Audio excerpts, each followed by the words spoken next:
That means sir আমাকে আবার ওই 4 বছর পিছনে গিয়ে তারপর এটা রেডি করে নিয়ে আসতে হবে, হ্যাঁ, রিভাইজ দিতে হবে।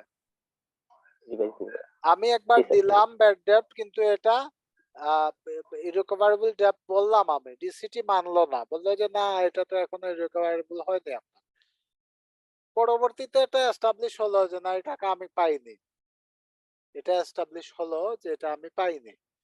তো যেহেতু এস্টাবলিশ হলো আমি পাইনি, সেহেতু আমার এটা অ্যালাউ করতে হবে। কবে করবে? ইন দ্যাট ইনকাম ইয়ার, ওই ইনকাম ইয়ারে। তো ওই ইনকাম ইয়ারে কিভাবে করবে? কারেকশন করবে, অ্যামেন্ডমেন্ট করবে আন্ডার সেকশন 173 দিয়ে অ্যামেন্ড করে এটা অ্যালাউ করবে।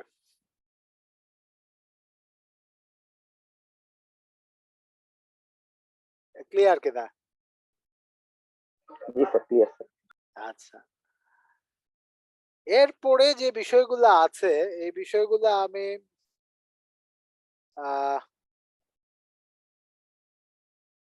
আচ্ছা পরের আমি ইয়েটা দেখি। কিছু বিষয় আছে একেবারে স্পেসিফিক, কিছু সময়ের জন্য করা হয়েছিল। আমরা দেখি এটা হচ্ছে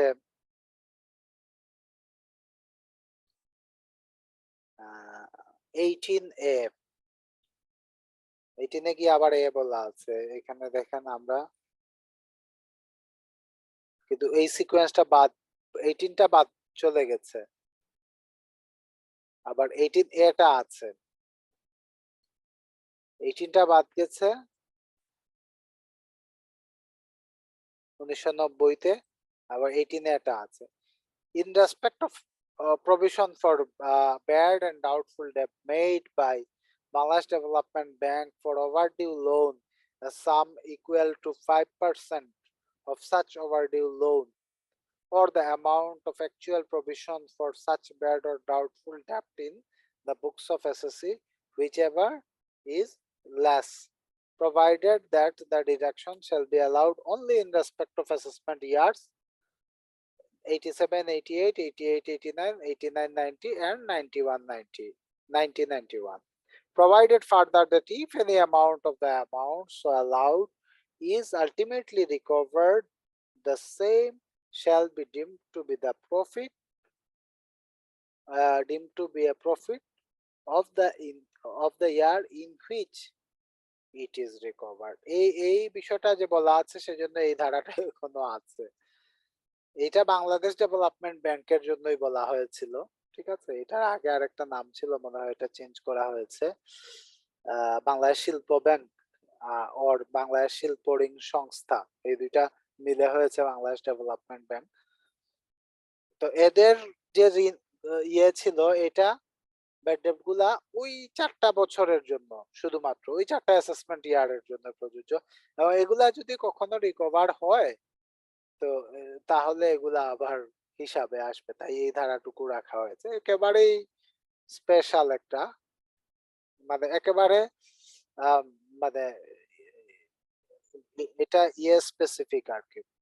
আপনার এই ক্ষেত্রে আসলে আইন রাখার প্রয়োজনীয়তা আছে কিনা আমি ঠিক জানি না, কোনো একটা এসআরওর মাধ্যমে এটা হয়তো করা যেতে পারে, হতে পারে। তো ওই সময় অবশ্যই এসআরও গুলা কমই এসেছে না, এটা 87-এ করা এসআরও আছে, কোন একটা এসআরওর মাধ্যমে হয়তো এটা ইয়ে থাকা যেত।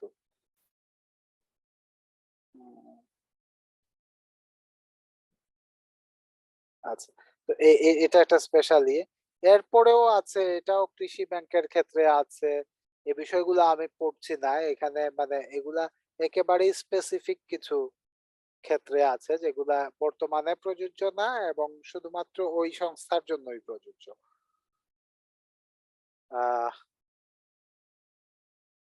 আমি 19 থেকে পড়ছি এগুলা। আবার আমি যদি এইটুকু অংশ পড়ি তাহলে আপনাদের মানে পরের অংশগুলা বুঝতে অসুবিধা হবে। এগুলা জটিল কথা, কিন্তু কিছু কিছু ব্যাংকের ক্ষেত্রেই প্রযোজ্য, আর কিছু না। এবং এগুলা এখন কোনো কার্যকারিতা নেই, শুধু রিকভার হলে কার্যকারিতা আছে বিধায় আইনে সম্ভবত আছে, না হলে এগুলা উঠিয়ে নেওয়া হতো, এখন আর প্রযোজ্যতা নেই। এখানে any expenditure not being in the nature of capital expenditure laid out or expanded on research and development in Bangladesh related to the business carried on by the SSC. যদি রিসার্চ এন্ড ডেভেলপমেন্টের কোনো খরচ করা হয়, এটা capital expenditure হিসাবে না, কোনো খরচ করা হয় তাহলে এটা বাংলাদেশে হতে হবে, খরচটা করা হয় তাহলে এটাও আমরা খরচে দেখাতে পারবো। 20-তে বলা আছে any expenditure of A capital nature, এখন বলা হয়েছে ক্যাপিটাল নেচারের expenditure laid out or extended on research and development in Bangladesh related to the business carried on by the SSC. SSC এর মাধ্যমে, করদাতার মাধ্যমে যদি কোনো ক্যাপিটাল এক্সপেন্ডিচার হয়, তার মানে রিসার্চ এন্ড ডেভেলপমেন্টে আমরা যে কোনো ধরনের এক্সপেন্ডিচারই করি না কেন, ক্যাপিটাল এক্সপেন্ডিচার ও রেভিনিউ এক্সপেন্ডিচার, এখানে দুইটাই বলা আছে আলাদা আলাদা ভাবে আমরা এটা এক্সপেন্সে আমরা দেখাতে পারবো। তবে ক্যাপিটাল এক্সপেন্ডিচার না যেগুলা, এগুলা পুরোটাই দেখানো যাবে। আবার ক্যাপিটাল এক্সপেন্ডিচার যেগুলা আছে এগুলার ক্ষেত্রে একটা প্রভাইসো বলা আছে, provided that where a deduction is allowed for any income year under this clause in respect of expenditure represented wholly or partly by any asset, no deduction shall be allowed under clause 8 or 9 for the same income year in respect of that asset. যে asset করা হবে এটার ক্ষেত্রে 8 এবং 9 এ আমরা কোনো deduction দেখাতে পারবো না। 8 এবং 9-এ কি বলা আছে আমরা একটু দেখি।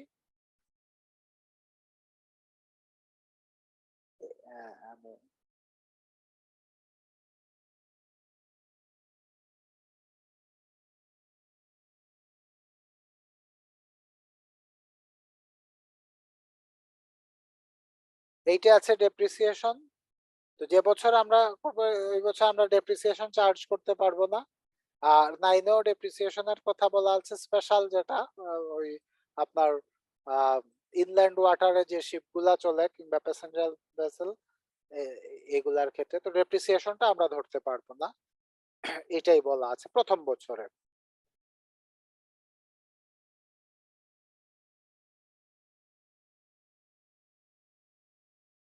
তাহলে আমরা দেখলাম রিসার্চ এন্ড ডেভেলপমেন্টের ক্ষেত্রে আমরা খরচ করতে পারি, এখানে প্রবলেম নেই, এটা আমরা এক্সপেন্সে দেখাতে পারছি।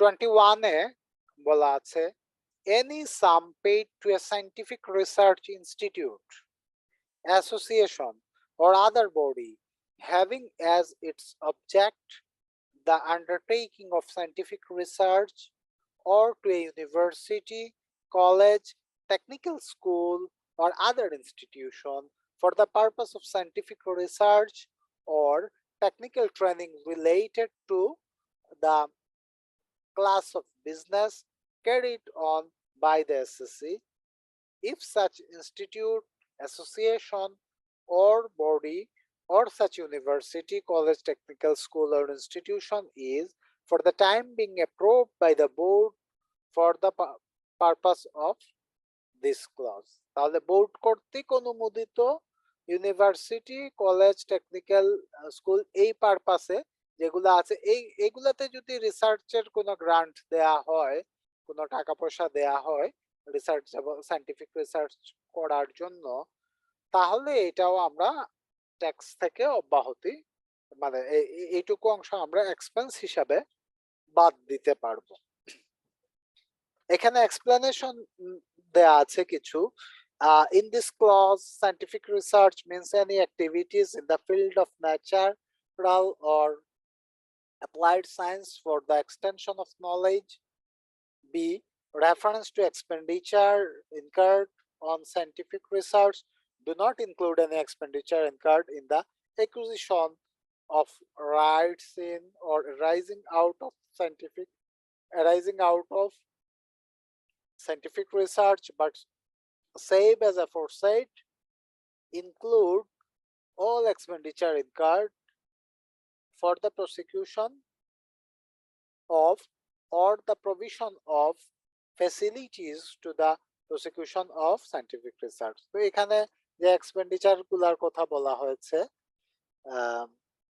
কি কি হতে পারে, reference to scientific research related to A business or business or class of business includes any scientific research which may lend to the facilitate an extension of that business, or as the case may be, all businesses of that class. ওই ক্লাসের সব বিজনেসের কিংবা শুধুমাত্র ওই বিজনেসের এক্সটেনশনটা facilitate করবে। Any scientific research of a medical nature which has a special relation to the welfare of workers employed in that business, or as the case may be, business of that class. তাহলে এই scientific রিসার্চের বিষয়টুকু আমরা দেখলাম। এখানে যদি কোনোটা payment করা হয় সেক্ষেত্রে আমরা এটা এক্সপেন্স হিসাবে দেখাতে পারছি। কোন ইনস্টিটিউটকে পেমেন্ট করলেও আমরা সেটা এক্সপেন্স হিসাবে দেখাতে পারছি। 22 তে বলা আছে any expenditure in the nature of capital expenditure laid out or expended on the construction and maintenance of any educational institution or hospital established by the SSC for the benefit of his employees, their families and dependents, or on any institute for the training of industrial worker. তাহলে এখানে যদি কোনো capital expenditure করা হয় কনস্ট্রাকশনের জন্য, মেইনটেনেন্সের জন্য, কোনো এডুকেশনাল ইনস্টিটিউট কিংবা হসপিটাল, যেটা ওই করদাতা এমপ্লয়ীদের এবং তার পরিবারের বেনিফিটের জন্য, এমপ্লয়ি এবং এমপ্লয়ীদের পরিবারের বেনিফিটের জন্য, কিংবা কোন ইনস্টিটিউট করা হলো যেটা ইন্ডাস্ট্রিয়াল ওয়ার্কারদের ট্রেনিং দেওয়ার জন্য কাজে আসবে। এখানে কিছু কন্ডিশন আছে। If no charge is made for the service rendered by such institution or hospital or for the training of workers, কোনো চার্জ নেওয়া যাবে না যদি কোনো ফ্রি হয় আর কি। B. No deduction or allowance is claimed under any other clause of this section for the same income year in respect of expenditure represented either wholly or partly by any asset. ওই অ্যাসেটের ক্ষেত্রে আর কিছু charge করা যাবে না, যে অ্যাসেটটা করা হবে পুরোটাই তো আপনি বাদ দিয়ে দিলেন, তাহলে ওই অ্যাসেটে আবার ডেপ্রিসিয়েশন চার্জ করা কিংবা অন্যান্য খরচগুলা চার্জ করা এগুলা যাবে না। Any expenditure laid out or expended on the training of citizens of Bangladesh in connection with a scheme approved by the board for purpose of this clause. যদি কোনো একটা স্কিমকে বোর্ড অ্যাপ্রুভ করে এবং ওই স্কিমকে ট্রেনিং দেওয়ার জন্য কোনো এক্সপেন্স করা হয়, ওই স্কিমে কোনো টাকা দেয়া হয়, তাহলে এটাও এক্সপেন্স হিসাবে বাদ দেওয়া যাবে।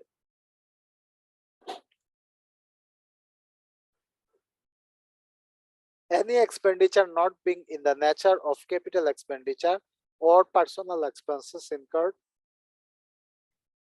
by an SSC in connection with visits abroad as a member of a trade delegation sponsored by the government. সরকার দ্বারা স্পন্সর করা ট্রেড ডেলিগেশনে যাওয়ার জন্য কোনো খরচ যদি হয় বা ওই রিলেটেড কোনো এক্সপেন্ডিচার যদি হয়, এটা ক্যাপিটাল এক্সপেন্ডিচার না, হ্যাঁ, কোনো expenditure not being in the nature of capital expenditure or personal expenses না, তাহলে এটা বাদ দেয়া যাবে এক্সপেন্স হিসাবে। Any sum paid on account of annual membership subscription to a registered trade organization within the meaning of the Trade Organization Ordinance 1961 or to a professional institute recognized by the board in this behalf. তাহলে কোনো খরচ যদি কোনো professional ইনস্টিটিউটে দেয়া হয় কিংবা কোনো ট্রেড অর্গানাইজেশনের জন্য কোনো পেমেন্ট করা হয়, তাহলে এটা আমরা এক্সপেন্সে দেখাতে পারবো। Any expenditure not being in the nature of capital expenditure or personal expenses of the SSC laid out or expended wholly and exclusively for the purpose of the business or profession of the SSC. Any expenditure not being in the nature of capital expenditure or personal expenses of the SSC laid out or expended wholly and exclusively for the purpose of business or profession for the SSC. এই এখানে একটা বড় অংশ দেয়া আছে, এখানে যে কোনো খরচ যেটা ক্যাপিটাল এক্সপেন্ডিচার না কিংবা পার্সোনাল এক্সপেন্স না SSC করদাতার, laid out or extended wholly exclusively for the purpose of business or profession of the SSC. এই হচ্ছে এটা বড় অংশ দেওয়া আছে, যে খরচই হোক এটা বাদে। আগের গুলার সাথে এই জিনিসটা হচ্ছে গিয়ে পুরো সব খরচগুলা এখানে চলে আসলো। এই হচ্ছে আমরা 1 পড়লাম,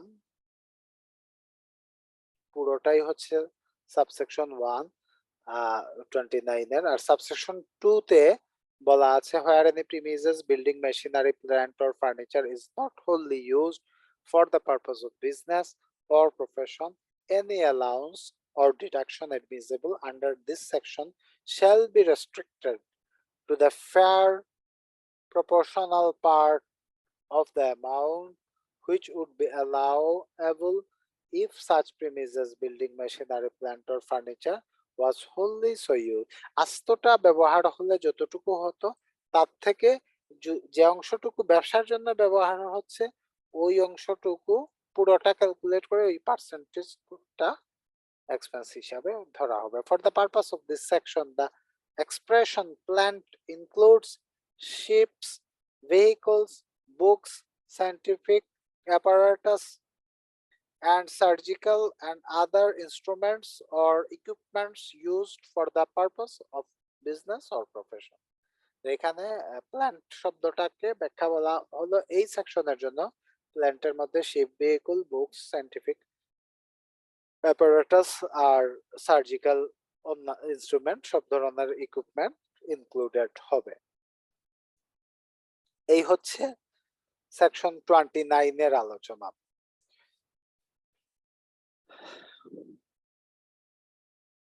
কি কি ডিডাকশন আমরা দিতে পারবো বিজনেস থেকে, এখন কোয়েশ্চন করতে পারেন কিংবা এই আলোচনার এক্সটেনশনে কিছু থাকলে বলতে পারেন। আমরা সেকশন 30 পুরো আরেকটা লেকচারে আলোচনা করব। পরের ক্লাসে আমরা সেকশন 30 আলোচনা করব। সেকশন 30 তে গিয়ে আমরা দেখব যে deduction not admissible in certain circumstances. এখানে আমরা কিন্তু শেষে গিয়ে দেখেছি যে সব খরচই এখানে আমরা বাদ দিতে পারবো। Any expenditure not being the nature of capital expenditure ছাড়া অর পার্সোনাল এক্সপেন্সেস ছাড়া সব ধরনের ব্যবসার ক্ষেত্রে এক্সক্লুসিভলি যে খরচগুলা হয়েছে সবই আমরা বাদ দিতে পারবো। এটাই মানে কি এখন এর মধ্যে আমরা কি কি বাদ দিতে পারবো না, কোন কোন কারণে বাদ দিতে পারবো না, এগুলো আমরা সেকশন 30 তে গিয়ে আমরা পাবো ইনশাআল্লাহ। সেকশন 29 এ কোনো কোয়েশ্চন আছে কিনা?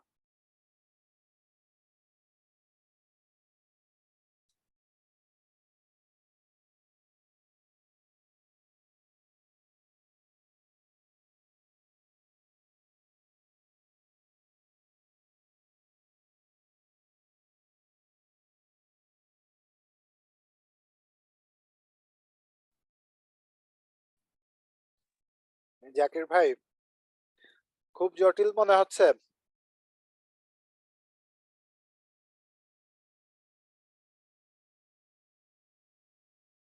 সেকশন 29 28টা তো আমরা সামারি করলাম ক্লাসের শুরুতে।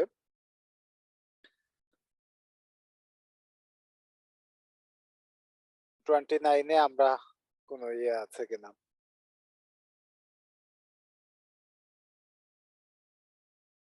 কারো কোনো কোয়েশ্চন নাই? 22টা একটু আরেকবার বলবেন স্যার? যে হসপিটাল কর্মচারীদের ব্যাপারে এটা কি 22 না? বুঝতে যেটা বুঝতে হ্যাঁ, আচ্ছা আমি একটু বের করি 22টা।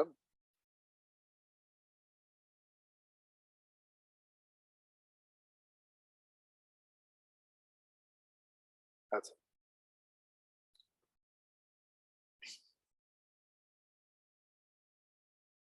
আমি সংক্ষেপে বলি, এটা মানে আমার মতো করে বলি। এটা হচ্ছে কোন করদাতা, মানে করদাতা মানে ব্যবসা প্রতিষ্ঠান হতে পারে, ব্যক্তিও হতে পারে, যদি তার এমপ্লয়ীদের কিংবা এমপ্লয়ির পরিবারের সদস্যদের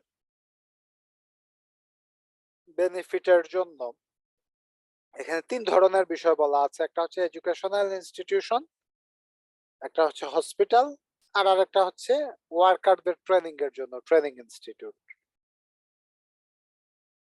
কোন ক্যাপিটাল এক্সপেন্ডিচার এখানে not being in the nature of capital expenditure nature না, কোন ধরনের এক্সপেন্ডিচার যদি করে থাকে, no charge is made for services rendered by such institution or hospital or the training of the worker, যদি কোনো চার্জ না নেওয়া হয়, and no deduction or allowances is claimed for such expenditure under any other clause, তাহলে এক্ষেত্রে এই খরচটা বাদ দিতে পারবে।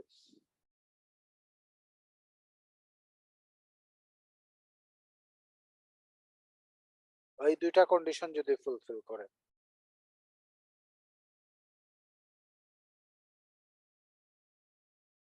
জাবের ভাই, মানে স্যার হচ্ছে ক্যাপিটাল নেচারে যদি ক্যাপিটাল এক্সপেন্ডিচারের নেচারে যদি না হয় আর কি স্যার, না হয় সেক্ষেত্রে বাদ দিতে পারবো। হ্যাঁ, আবার ক্যাপিটাল নেচারটা তো পরে বলা আছে। স্যার হ্যাঁ, নিচে স্যার এই দুইটা যে এ বি দিয়ে বুঝছে স্যার, এই দুইটা স্যার আমি একটু এবি দিয়ে হচ্ছে গিয়ে ক্লিয়ার না স্যার। কোনটা মানে এই যে নিচে এটা হ্যাঁ 22 তে? ক্লজের নিচে সাব ক্লজের। হ্যাঁ স্যার। আচ্ছা, no charge is made for services rendered by such institution or hospital or for the training of the workers, কোনো চার্জ যদি না নেওয়া হয় তাহলে, আর no deduction or allowance is claimed for such expenditure under any other clause, কোনো deduction যদি charge না করা হয় তাহলে, মানে ফ্রি দেয়া হয় যদি, এটা আর কি প্রথমত। আর পরের বিষয়টা হচ্ছে কোনো ডিডাকশন যদি চার্জ না করা হয় সেক্ষেত্রে। আচ্ছা বুঝতে পারছি স্যার। আবার পরেরটা হচ্ছে কি আপনি ক্যাপিটাল নেচারের এক্সপেন্ডিচার করলেন,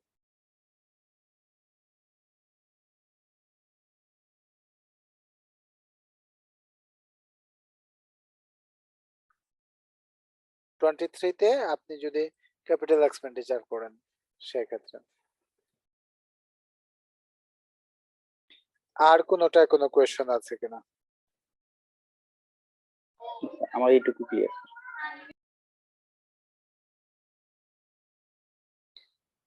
আর কারো কোনো কোয়েশ্চেন আছে কিনা এখানে?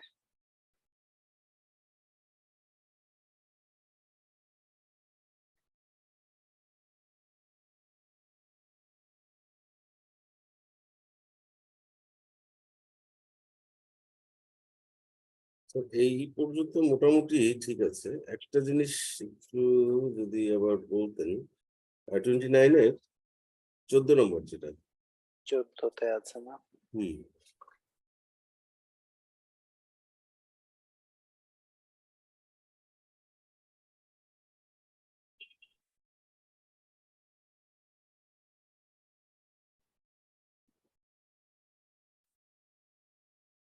আচ্ছা, 14 হচ্ছে any sum paid in the income year to an employee as bonus or commission for the service rendered where such sum would not have been payable to him as profit or dividend if it had not been paid as bonus or commission and is reasonable with reference except in the case of payment of festival bonus to the general practice। মানে এখানে হুম আমরা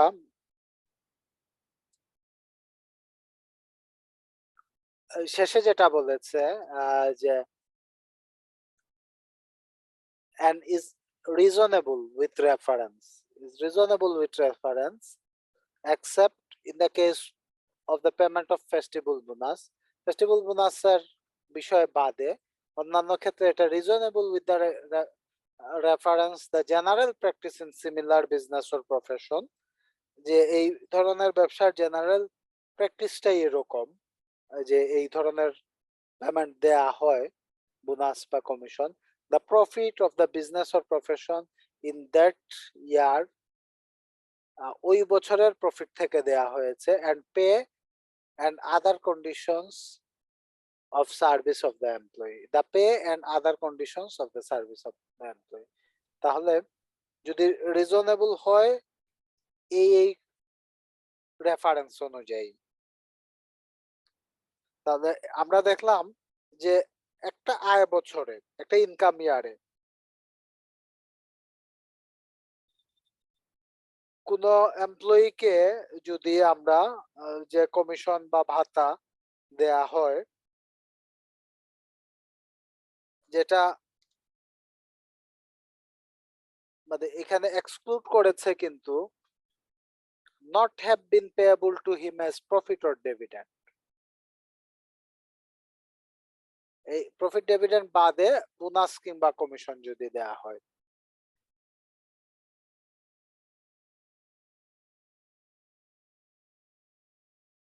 তাহলে এটা আমরা বাদ দেব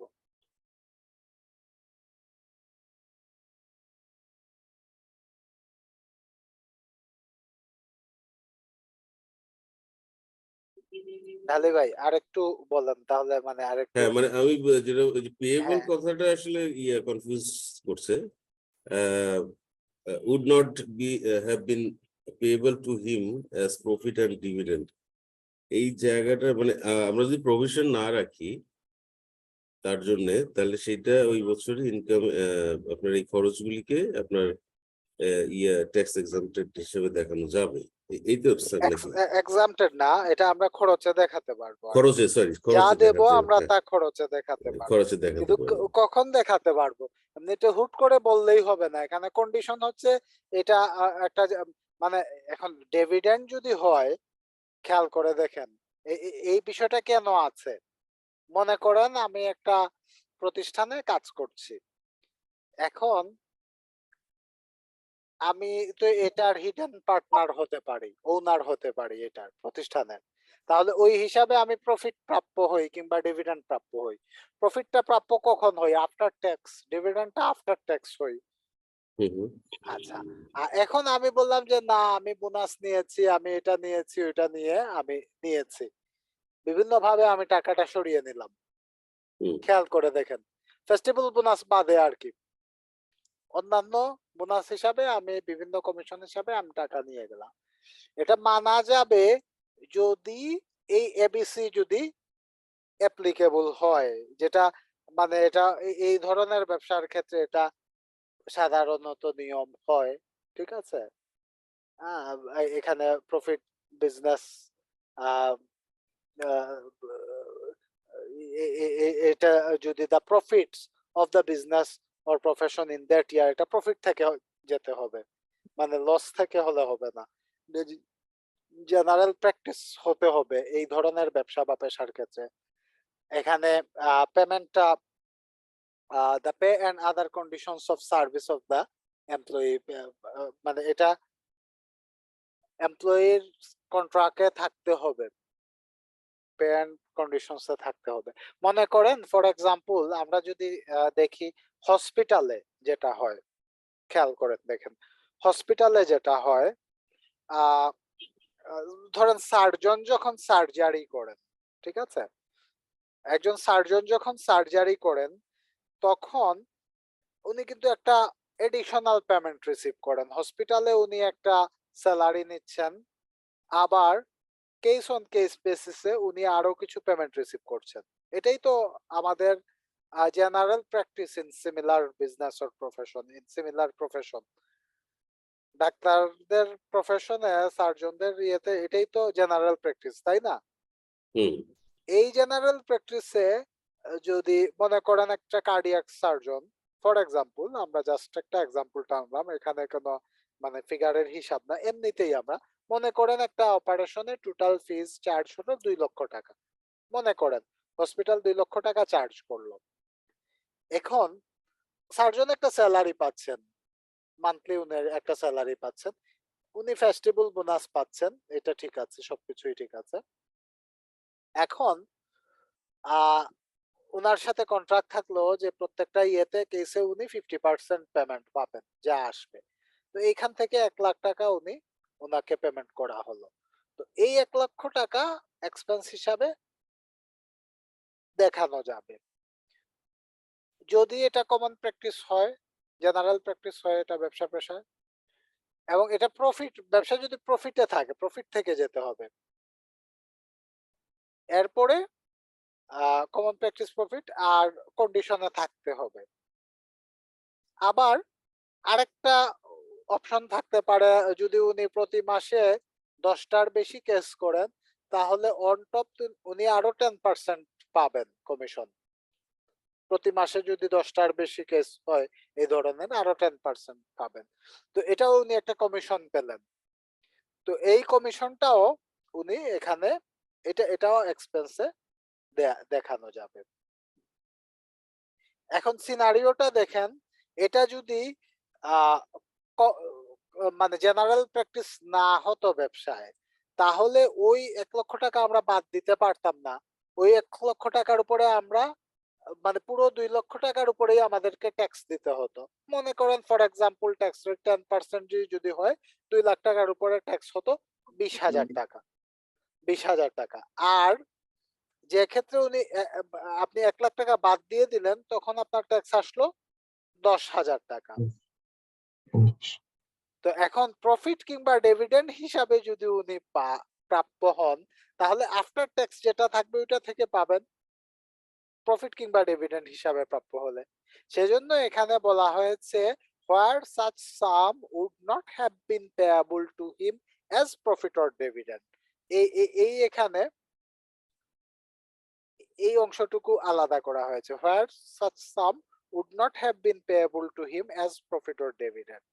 তাহলে প্রথম অংশটুকু বলা হয়েছে any sum paid in income year to an employee as bonus or commission for service rendered। কোন সার্ভিস দেওয়ার জন্য একজন এমপ্লয়িকে যে টাকা দেয়া হয়েছে হ্যাঁ একটা ইনকাম ইয়ারে, where such sum would not have been payable to him as profit or dividend, profit or dividend হিসাবে payable না থাকে, if it had not been paid as bonus or commission and is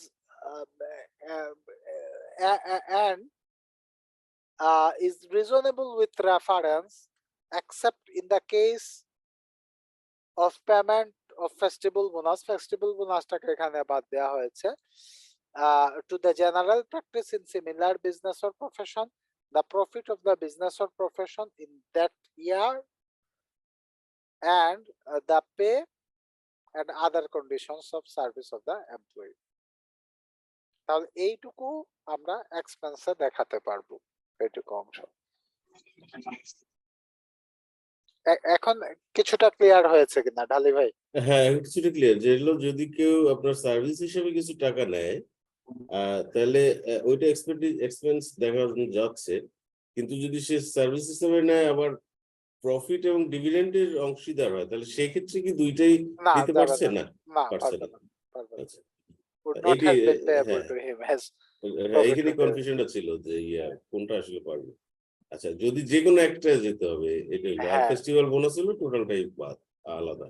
একবার আপনি এদিকে বাদ দিলেন আবার ওইদিকে প্রফিটে নেবেন, হ্যাঁ হ্যাঁ এটা হ্যাঁ, এটা সেটাই হবে না। হবে তার না। মানে এটা আপনি ম্যানিপুলেট করলেন, আসলে আপনি হুম হুম, প্রফিট থেকেই নিয়েছেন, বুঝতে নিয়েছে, পেরেছেন বিষয়টা? Right right right. ওই জিনিসটা এখানে ইয়ে হুম করা হুম, হলো। ওকে, ঠিক আছে স্যার, থ্যাংক ইউ। আর কোনো কোয়েশ্চন আছে কিনা? কোয়েশ্চন করলে আসলে মানে এক একটা জায়গা ক্লিয়ার হয় আমাদের অনেক। এমনিতে তো আলোচনায় আমি আমার মতো করে বলে যাই, আর যখন কোয়েশ্চনের প্রেক্ষিতে আমি বলি আবার কাউন্টার কোয়েশ্চন আসে, তখন জিনিসটা অনেকটা ক্লিয়ার হয় আর কি। যদিও এই বিষয়গুলা সেকশন 29 এবং 30 দীর্ঘ আলোচনার বিষয়। আজকেও তো আমরা অনেকক্ষণ আলোচনা করলাম একটা সেকশন নিয়ে। তো এই সেকশন গুলো আসলে আমাদের মানে কয়েকদিন আলোচনা করলেও আলোচনা করা যাবে প্রত্যেকটা মানে জায়গায়। তো এই আমাদের মূল উদ্দেশ্য হলো এই কোর্সে যে এগুলা সম্পর্কে ধারণা নেয়া, কোথায় কি দেয়া আছে একটা প্রাথমিক ধারণা থাকবে।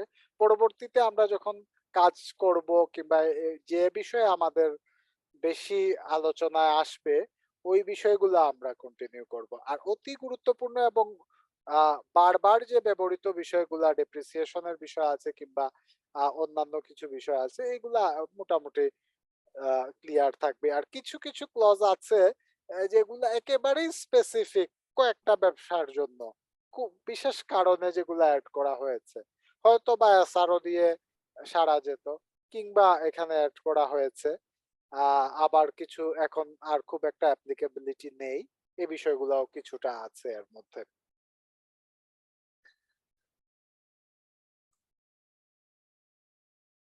আর কোনো কোয়েশন আছে কিনা কারো? রাতুল ভাই?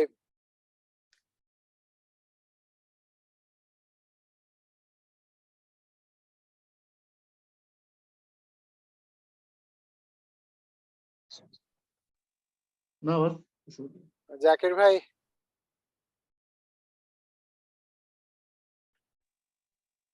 না স্যার, কোনো কোশ্চেন নাই, মোটামুটি আজকের আলোচনা বুঝতে পারছি। আচ্ছা, এটা হচ্ছে সামারি হচ্ছে আমরা সেকশন 28, 29, 30 আমরা যখন বিজনেস ট্যাক্সেশন আমরা নিয়ে কাজ করব তখন এই সেকশন গুলো আমাদের বারবার পড়তে হবে। কিছু কিছু ক্ষেত্রে আমাদেরকে মানে আলোচনা করতে হবে, একটা গ্রুপ মিলে বসে হয়তো কোনো বিষয়ে আলোচনা করতে হবে, আলোচনার মাধ্যমে এই বিষয়গুলা আরো অনেকটা ক্লিয়ার হয়। যে যে বিষয় প্রায়োগিক বিষয় আছে যেগুলা কাজে ব্যবহার হয়, যেটা 30-তে গিয়ে আমরা অনেক বিষয় পাবো। 29 এর সামারি হচ্ছে এরকম, আমরা ডেপ্রিসিয়েশনের এখানে বলা আছে শিডিউল অনুযায়ী আমরা চার্জ করতে পারবো।